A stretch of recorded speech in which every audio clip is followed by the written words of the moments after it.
Tracy Lady. Bonjour, c'est Johanna. Oui, ce n'est pas vraiment le matin. C'est Johanna de la chaîne JC Lady Éducation Alternative.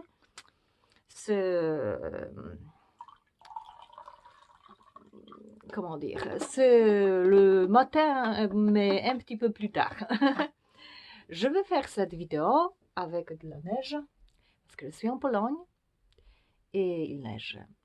C'est décembre et voilà. Et je voulais vous montrer cette image de la neige. Mais aussi, je veux parler de mon livre. Le livre Mythologie comparée, slave et védique. Et là, le chapitre 4. Dans ce chapitre 4, je parle de cercles, ou on peut dire des cycles. Oui, bah, je pense que le cycle, c'est le seul mien. En anglais, nous avons le mot wheel. C'est comme la roue. Et ça se dit en français aussi, la roue de l'année, la roue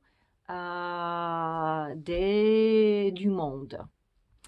Et en fait, en polonais, c'est ça le titre, la roue du monde.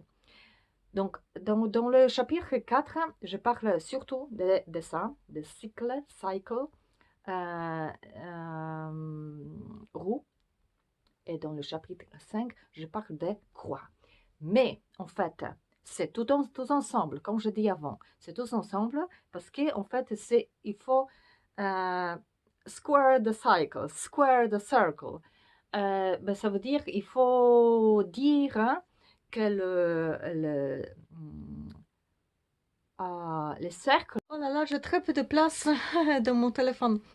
Euh, oui, donc, dans ce chapitre, je parle du cycle de la roue et je dis qu'en fait, c'est ça, on a le cycle, mais en même temps, tous les autres conceptions sont aussi vrais. Et c'est ça la philosophie. La philosophie d'origine, la philosophie païenne, la philosophie slave, védique, chamanique et autres, de base, de nature, c'est pas la religion. Donc, dans ces philosophies, ben, on dit qu'il y a le cycle et ça se tourne. Ben, ça veut dire qu'il y a le numéro un, mais le numéro 2 est aussi vrai. Ben, ça veut dire que ce cycle de l'année, par exemple, peut se séparer en deux parties. Ben, c'est le parti des quand les choses naissent, quand il y a une naissance, et après, autre partie, quand les choses se terminent. Il y a des fruits, mais après, ça se termine. Et comme ça, on peut voir ben, le yin-yang. Oui, quand le soleil, par exemple, devient grand, ou le jour, et après, le jour devient petit. Hein? C'est yin-yang. Black and white, blanc et noir. Et c'est ça la conception, parce qu'en fait, en slave, nous avons Shviatovit, celui qui soutient et qui est le dieu cosmique de tout, union, le changement, mais aussi c'est celui qui soutient tout ça. Mais après, on a Białoboga et Tcharnobuk. Et en védique philosophie, nous avons Brahma, créateur, et Shiva, destructeur. Oui, alors c'est en fait un, deux, et ça fait trois. Et pour ça, on a Trimurti, Troïtsa, ce qui est aussi vrai pour les chrétiens. Et c'est aussi vrai pour, par exemple, anthroposophie, pour Rudolf Steiner, qui disent que, par exemple, Christ, Jésus-Christ, est celui qui soutient, qui est au milieu, le un, oui. Mais après, il dit, mais après, il y a aussi Lucifer et Ahriman. Et voilà.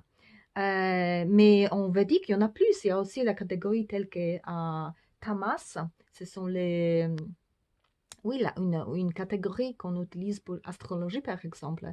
Et qu'est-ce que je dis? Des gunas. Ah oui, gunas. Et oui, tamas, c'est une catégorie de Shiva, destruction, noire.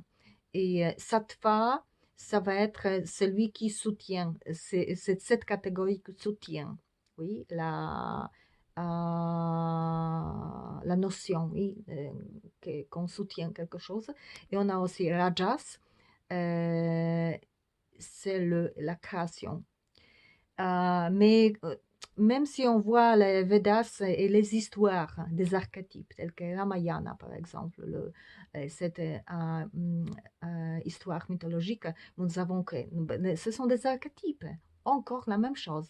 Le cycle et les trois. Rama, en fait, c'est comme Vishnu. Il soutient, il est neutre. Sita, sa femme, c'est la création pure, féminine, énergie. Et Lakshman, ça va être le destructeur, celui qui lutte, oui, qui se bat. Plus active que Rama. Et voilà, ça marche comme ça.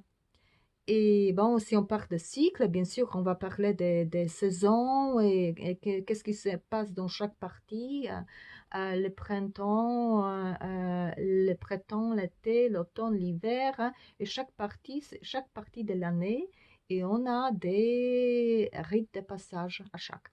Mais sur ça, je vais parler plus tard, dans le chapitre 5.